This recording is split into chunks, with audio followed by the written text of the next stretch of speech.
Well, our final presentation for today is entitled Hunting on Private Lands in Predominantly Public Land States. And we've asked Rick Danvir to shepherd this presentation. Rick is president of Basin Wildlife Consulting located in Casper, Wyoming. He's been a professional wildlife manager and researcher for over 40 years with a primary management interest of maintaining healthy wildlife populations and habitat on ecologically sound and economically productive working lands. Rick's experience includes black bear, cougar, mule deer, pronghorn, elk, prairie dogs, and sage grouse. He's consulted on private, public, and tribal lands throughout the Intermountain West and Great Plains in Maine, Florida, Alberta, Canada, and Argentina. My, what a wealth of experience. He's an advisor to the Western Landowners Alliance and well qualified to discuss hunting on private lands in predominantly public land states. Rick, the microphone is yours. You should have control. All right, can you hear me? Yes, sir, we can hear you. All right, well, thanks a lot for the opportunity to be here. I'm going to build a little bit on that great presentation Scott just gave. So I'll discuss some of the challenges and solutions for landowners trying to manage hunting programs in states with a high percentage of public land, and then briefly discuss the need and the opportunity to enlist landowners as partners in the conservation and management of our shared wildlife resources.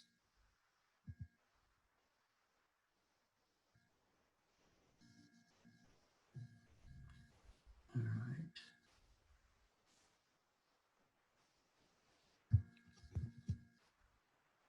I'm not having much luck. Hey, Rick, if you have the ability, Rick, if you have the ability to adjust your camera, could you turn it down? We can just barely see the top of your head. That's the best part. Yeah, No, I'm not. That better? Yes, sir. Thank you. I'm not having any luck changing to the next slide. Yeah, if you just click one time anywhere on the screen, Rick, it should then give you control and you ought to be able to advance. Okay, there we go. Thanks. Okay, well, public acceptance of private land fee hunting programs really varies between the states. Acceptance seems to depend on how a state defines the equal opportunity for all and the commercialization of wildlife tenets of the North American model for wildlife management. Many believe that providing equal access to wildlife resources is vital to maintaining public interest in hunting and in supporting fish and wildlife conservation and management. That makes a lot of sense. That idea is not without merit. We certainly, hunting is a great way to get people interested in wildlife. However, the public's recreational needs must be balanced with the working landowner's need to manage access, wildlife distribution, and abundance in order to achieve their social, economic, and ecological goals. So differing interpretations of equal access by the public, by state legislatures and wildlife agencies have led to very different state and provincial policy and program approaches regarding private lands and public wildlife in the West. Topography and water distribution really affects land ownership patterns, migrations, and wildlife diversity and abundance. Land ownership in much of the West includes privately owned valleys and foothills, interspersed with publicly owned forested mountains and rangelands, basins. Much of the Eastern Plains is a checkerboard of private, state, and federal lands. Big game abundance and diversity is generally greater on mountain summer ranges than in the basins and the plains. As a comparison, summer mule deer densities where I've worked, scattered throughout the West, generally range from 5 to 15 deer per square mile. 20 mule deer to the square mile is pretty high. You compare that to white-tailed deer densities of 40 to 60 miles or deer per square mile in South Texas. Since big game in the mountains migrate to the foothills, valleys, and basins to winter, many private lands are mainly big game winter habitat. These are key areas for antlerless hunting, but not so much for the antlered big game hunts. However, privately owned croplands, streams, and wetlands in the valleys and the foothills do provide some of the best white-tailed deer, waterfowl, upland bird, and fish habitat in the West. Now, what this means then is that migrating big game create opportunities for some landowners and challenges for others. Scott talked a little about this. It's because big game in the mountains migrate annually from summer to winter habitat. Some Wyoming mule deer and pronghorn migrate hundreds of miles between their summer and their wintering areas. Some elk herds that summer in Yellowstone National Park, public land, spend up to 80% of the winter on private land.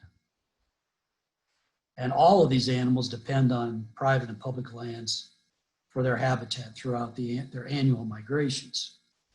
Here's a couple examples of some migrations in Wyoming. The map on the left shows the track of the red desert to Hoback mule deer migration. These animals summer up near Hoback Junction, south of Jackson, and travel clear down to Interstate 80 near Rock Springs in the red desert for the winter. Some of these deer are traveling 300 miles round trip between summer and their winter ranges. The map on the right shows the migration routes of 4 different groups of elk that summer in Yellowstone National Park, but winter outside the park. Yellowstone Park is, of course, the green square. Private lands are providing essential habitat then for the fall, winter, and spring for these herds.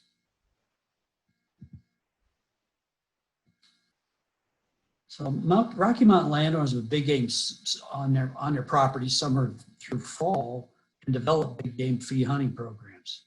However, other private lands are equally important to wildlife, providing essential winter and stopover habitats along these migration routes. Migrating big game may spend 80% of their time on 20% of the habitat along the migration routes. They're called stopover areas, and very important for charging up as they move along. Hey, Rick, if you can hear me, Yeah. we're experiencing some technical issues. We're going to turn your camera off to hopefully optimize bandwidth. So okay. It's not anything of you. We're just going to turn your camera off, and I think it'll help. Go ahead. Sorry to interrupt. That's all right.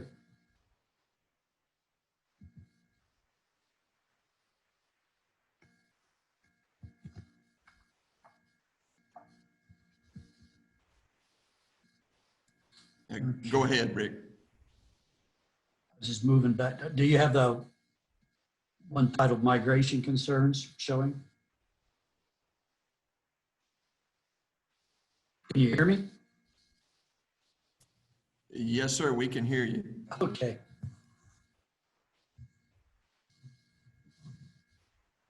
So big game compete with livestock for winter forage resources. However, landowners with big game only in the winter have limited opportunity for big game hunting revenue.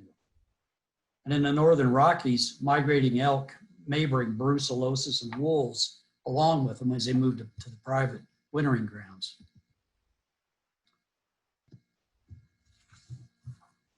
Permit limited systems can be a real challenge for recreational hunting programs. Scott talked a little bit about limited permit hunting. Basically, the demand for trophy big game hunting permits is strong in the West and exceeds the availability of older age class bucks and bulls. In order to maintain hunt quality, particularly in public land states, state wildlife agencies limit the number of big game permits in many management units. Permits are then distributed to the public by drawing through the wildlife agency. In permit limited units containing large acreages of public land, landowners find themselves and their prospective hunters competing with hundreds of other hunters for a few permits. And as you can imagine, developing a fee hunting program is pretty tough if your hunters can't draw a tag. Private landowners in these areas can still lease hunting to friends, outfitters, or corporations, but potential clients must realize that permits are not guaranteed. They must apply for limited permits months in advance, and that hunting programs must account for drawing odds and outfitting regulations. And all of these factors affect the value of the hunts. Most Western state wildlife agencies do provide one or more landowner hunting permits for use by owners, employees, or family members to hunt on the family land. However, these permits may not be transferable to fee hunting clients. Most states also have programs that encourage landowners to provide free or low-cost public access to private lands for hunting and management of big game populations. So this variety of state policies and fee hunting affects, whether you can, how well you can run a fee hunting program. Attitudes and policies and programs can either facilitate or discourage the development of fee hunting programs. These attitudes and programs affect landowner participation in wildlife hunting, conservation, and management. For example, landowners in the province of Alberta may not legally charge a hunt access fee of outfitters or clients hunting on their land. It's illegal to charge for access. Non-residents must hire and hunt with the outfitter licensed for the area. Several of the states also have rigorous outfitter and guide licensing regulations, which means that landowners may need to partner with licensed outfitters to procure, manage, and guide hunters. Outfitters and guides must be licensed to legally operate in many states and on BLM and Forest Service lands. As an example, Idaho reserves a portion of non-resident limited entry permits for outfitter-sponsored hunters. So in other words, if you're sponsored through an outfitter, you've got better drawing odds. Despite some of these challenges, there are some creative solutions. The most common is that big game hunting rifle seasons are often only 10 to 14 days in many of the Western states, even in permit limited units. But by offering archery, rifle, and muzzleloader hunts, landowners can increase the client pool and keep hunter density low. They can stretch their hunters over longer seasons. Now, how do you budget a hunting program in a unit with poor drawing odds? If drawing odds, let's say you're in a unit where the drawing odds are 20%. So your clients may only draw and hunt once in 5 years. One solution that landowners have developed is to develop a large pool of lease clients. So in other words, if you want 5 guys hunting each year on average, you have 25 or 30 guys applying every year. They each pay an annual fee and apply annually. And then maybe the annual fee equals just 1/5 of the normal hunt value. Difficult to budget and management, not a perfect system. Some states offer opportunity for deer hunting clients to purchase more expensive combination deer elk permits. One of the ranches that Scott and I both worked with doesn't have any elk, so nobody wants those permits. They cost twice as much, but they're pretty much guaranteed because nobody's applying for them. It improves the drawing odds. Some states also offer special higher price permits with better drawing odds as well, where basically the non-resident can pay 2 to 3 times the price for better drawing odds. There are some state-led approaches that encourage landowner participation in hunting, rewarding ranchers for conservation and management. This isn't exhaustive. You could make a presentation out of any one of these programs, but I'm going to briefly try to give you an overview of them. The North Dakota Working Lands Program, the PLOTS program, is one that I had an opportunity to work with when it first started up in North Dakota. It provides cost share and access payments for management practices, habitat improvements, and public walk-in access. In my experience, the payments are based on habitat quality, the huntable species present, and from my experience, the payments were roughly comparable to the per acre revenue that we figured we would have gotten by doing a private fee hunting program. Nevada has a landowner damage compensation permit program for deer and pronghorn, which provides transferable deer and pronghorn permits to landowners as compensation for damage to croplands. So the landowner can assign the permits out to hunters. Maybe the weakest part of it, as explained to me by some landowners that are participating, is that once a year a guy shows up from Fish and Game and takes a look to see how many deer and elk you've got out on your crops, or deer and pronghorn you have in your crops, and you kind of hope that you have a lot of deer that particular day, and then maybe you get one tag per 50 deer that he counts. The state of Washington has a landowner hunting unit program that provides guaranteed landowner designated permits in exchange for public access and tolerance of agricultural damage. So in other words, the permits are offered in lieu of depredation payments. And then Utah has a mitigation permit program that are antlerless landowner assigned permits issued to mitigate big game use of privately owned winter habitat. It provides revenue to winter range landowners for big game presence and aids in managing big game abundance and distribution on winter range. So that program is designed and keyed to landowners that only own winter range. A couple of popular programs, one of them that Scott mentioned in detail, are the Colorado Ranching for Wildlife program and the Utah CWMU programs. The Colorado Ranching for Wildlife program aims to provide public hunting on private land and increase landowner acceptance of big game. The Utah CWMU program was patterned after the Colorado Ranching for Wildlife program. Both of these programs seek to balance landowner rights with public trust concerns. In other words, as Scott said, balance private lands with public wildlife concerns. Both programs allow landowners to assign permits to clients and provide extended seasons. In exchange, landowners provide free comparable hunting opportunities for public hunters on the enrolled private land. There's currently 28 participating Ranching for Wildlife ranches and with 1.2 million private acres enrolled. There are over 125 participating CWMUs in Utah with 2 million acres of private land enrolled. However, not all landowners qualify.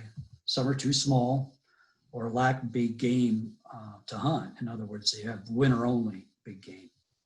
In some areas, then migrations result in haves and have-nots, as mentioned earlier, where in the worst cases, increased big game abundance on the upstream landowner can create hardship for downstream landowners.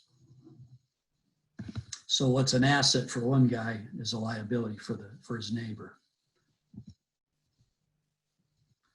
Some additional state-led incentive programs that seem to be working for landowners include the New Mexico E+ and A+ programs, which provide elk and antelope permits to landowners. Permit numbers assigned are based on acreage and habitat value and are given in recognition of private land's value to pronghorn and elk. No public access provision is required.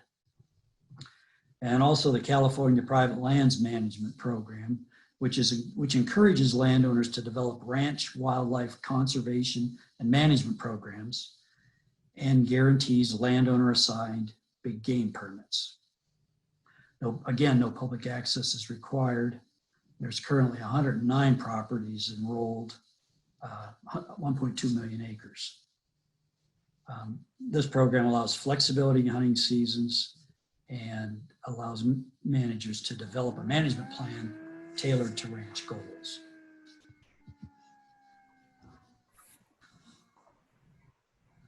There's a real need for landowner incentive programs that can be scaled up and applied at the management unit or the watershed scale. The migratory nature of big game in the Rockies creates a need for programs that can be scaled up like this in order to address both big game hunting and wildlife conflict issues at the landscape scale. One program that offers some promise is the Colorado Habitat Partnership Program. This program provides a portion of the big game hunting license sale revenue in a given unit to local collaborative groups in that unit for use in resolving conflict. It's got potential, but the landowners that I've talked to suggest the program has yet to realize its full potential for improving coexistence, particularly with migrating elk. Another program that I think that scales well to the management scale is the Utah Limited Entry Landowner Association Permit Program. Basically, an association of landowners within a management unit are issued hunt vouchers based on the percentage of the unit they collectively own. So ideally, if they have 20% of the land, they'll get about 20% of the big game tags. Landowner Association then develops a charter and bylaws. The administrator of the association assigns the permits to selected hunters and must then allow equivalent number of public hunters access to the enrolled private land. That's a typo there, not public land, private land. The New Mexico E+ program scales well to the unit size and maybe a useful model as well.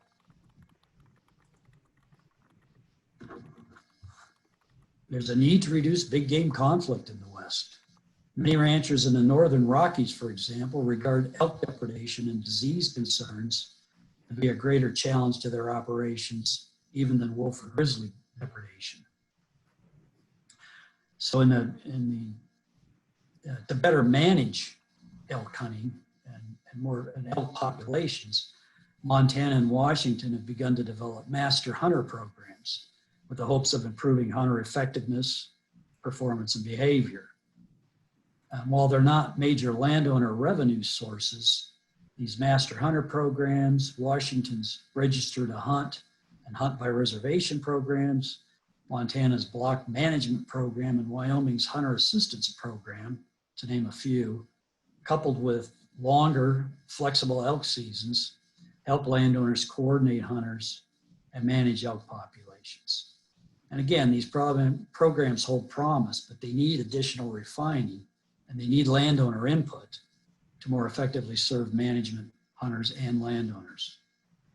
Hopefully, these hunter training and coordination programs will improve the ethics and effectiveness of population control hunts.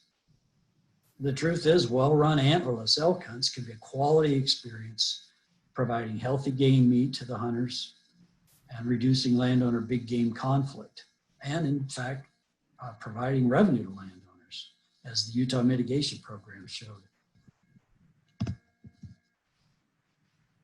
So should conservation and access be linked? I find that many Western states prioritize private lands conservation funding and technical assistance to landowners that are willing to provide free public hunting and fishing access to their lands. You know, now, although this is strongly supported by hunters, linking conservation and management assistance to public access can be counterproductive. Requiring public access discourages some hunters with important habitat from participating, as they unfortunately view participation akin to creating an attractive nuisance. Maybe one of the few exceptions I can think of where it's probably okay to require access is for population management. Access for antlerless hunters, for example. Mandating public fishing access to privately owned streams can negatively impact wildlife conservation. Many essential non-navigable spawning habitats for native cutthroat trout and salmon are located on private lands throughout the West. For example, 40% of New Mexico streams are located on private lands. Landowners view efforts to require free public access as a taking of property rights. And what I find is the unintended consequences of acquisition, or the public efforts by sportsmen to acquire access to streams, creates a significant disincentive to conserving things like cell-mounted habitat. It's a real issue in states like New Mexico, Utah, and Montana, and there are a lot of projects which have stream improvement projects which have been stopped because of landowners just not willing to go get involved in a big restoration project and have fishermen walking up and down through the middle of the spawning habitat. So in summary, from a landowner perspective, it's best to negotiate access and conservation separately. Talk a little bit about beyond hunting. Thinking of landowners as conservationists and managers of wildlife and habitat. In much of the West, the quality of wildlife habitat on both private and publicly owned lands depends on management by ranchers. There seems to be a growing awareness among sportsmen, agencies, and conservation organizations that most ranchers want to be good land and wildlife stewards, but must meet their social, economic, and ecological goals to do so. There's a real need for creative solutions to solving the problems created by mixed public-private land ownership, migrating wildlife, disease, crop, and livestock depredation concerns in the Northern Rockies. That is, if we wish to maintain our working landscapes and wildlife resources. As both Rick and Scott pointed out, if these lands can't be profitable and wildlife is nothing but a liability, there's a real risk that it's going to just shift to residential development.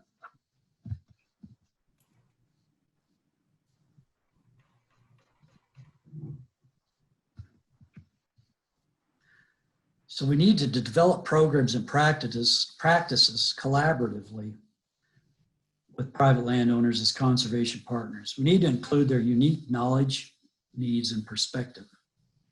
The right of private landowners to control access to their land must be upheld as foundational to successful wildlife conservation. Both landowners and hunters should benefit from these permits that are available in permit-limited management units that contain public lands. Programs like the Colorado Habitat Partnership, the Utah Landowner Association, and New Mexico E+ programs may offer landscape scale models for landowner funding and participation. We need to reward ranchers for adopting practices that maintain diverse wildlife populations as part of a whole ranch system through Farm Bill conservation stewardship and other programs. We need to recognize the ecological services provided to all wildlife, not just game species, by privately owned working lands. We need to develop and communicate ways in which motivated businesses, conservation organizations, and citizens can reward private landowners for managing ecological systems that include the needs of diverse and wildlife species. And part of this must include targeted funding, paying for the presence of costly or risky wildlife species such as elk, large carnivores, prairie dogs, and the T&E species that are associated with them.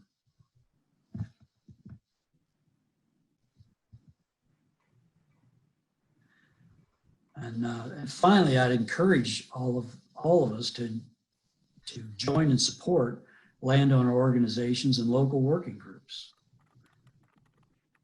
These landowner-led organizations and place-based collaborative working groups need members and support to develop and promote policies and practices to sustain ranchers, working landscapes, and rural communities. You know, at the beginning of this program, Dave Delaney advised us to embrace change. And I would add to that we need to work together and be the change. Otherwise, we may not like what some of the changes we see coming down the pike. Federal, state, and local policymakers do listen to landowner-led organizations. These organizations are working to develop landowner-friendly policies, programs, funding, and technical assistance to help ranchers achieve their economic, environmental, and social goals. I just list a couple here that I'm familiar with that are landowner-led. So check them out. And with that, I'll take any questions. Yeah, thanks, Rick, for a really good job of characterizing some of the things and issues that are going on in the West regarding hunting on private lands and public land states. I really appreciate your message about conservation and the need for all of us, landowners, just citizens alike, to be involved in those efforts. Just a quick question here. Over your career in the West, what changes in demographics have you seen amongst the population of those pursuing an outdoor experience, be that hunting, fishing, or non-consumptive use? Have you noticed any changes in the last 40 years? Yeah, I've seen a lot of changes. I know when I first started running wildlife programs on private ranches, most of the hunters that showed up, well, there were two categories, actually. You know, I cut my teeth at deseret land and livestock a long time ago, and most of the people from from Utah that came to basically try to shoot a cow elk right on the side of the road, load it in the truck, and go home. And in reality, most of the hunters that came there to hunt trophy deer, bigger antlered animals, came from Texas, California. Through time, we started seeing people coming from all over the states. And before I left, before Scott stepped in and took it to the next level, I found it interesting that many of the people that were coming up to hunt antlerless animals, for example, would ask me, is there a place we can go where we can get away from the road and make a real hunt out of this? And almost invariably, they were a young person who didn't grow up hunting, but were very, they liked the idea of getting natural, wild animal meat that they could feed to their family. And they wanted it to be a really neat experience. They didn't want to just shoot it on the side of the road and throw it in a truck.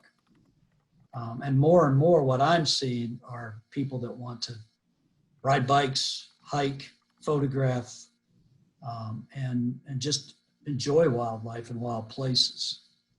It's good for the soul, and it's encouraging that people are still wanting to do that. To some degree, it's putting a lot of pressure on our public lands, frankly.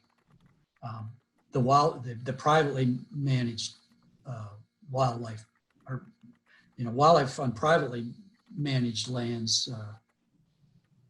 they're to some degree are sanctuaries in some places from the heavy recreational pressure on the adjoining public lands.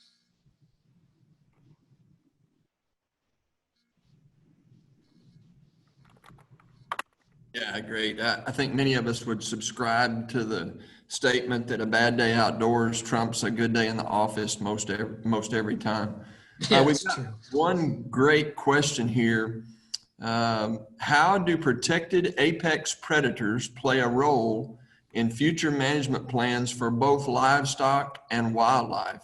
What are some strategies? I think, well, one of the recommendations I made towards the end is that I think to look a little bit beyond hunting, you've got landowners, particularly in the Northern Rockies, but also in the Southern Rockies, that are learning how to deal with, grizzly bears and wolves, for example, in their operations. And I mean, I know guys where, as far as the grizzly bears are concerned, first the elk come out and drop calves, and the grizzlies eat as many of them as they can. And then here come the cattle calves, and they, it's just another food source as far as they're concerned. And some of these people have come up with some amazing ways to minimize conflict through a variety of techniques. But applying all those techniques costs money, significant money. And I think that what we're going to have, if we're going to keep those working lands as working lands in the Northern Rockies and not have them become, 40-acre ranchettes or residential developments for people who have a lot of money and like to look at mountains, we're going to have to start paying these guys for those, basically for providing that ecological service of coexisting with those large predators. That's why I think of things like perhaps conservation stewardship money from the Farm Bill, because it's the only way I can see that they're going to be able to have this kind of coexistence. And we're going to have to, as landowners, we're going to have to keep pushing for management of these populations. My grandpa told me a story about walking 5 miles back around 1900 to look at a white-tailed deer track in Pennsylvania. Now they're overabundant. Kind of the reward for good conservation is you got to figure out how to manage the populations eventually. And that's what we're looking at now with some of these apex predators, particularly grizzly bears and wolves. Well, great. Thanks for being our concluding speaker today. And thanks to all of our speakers today for an outstanding job.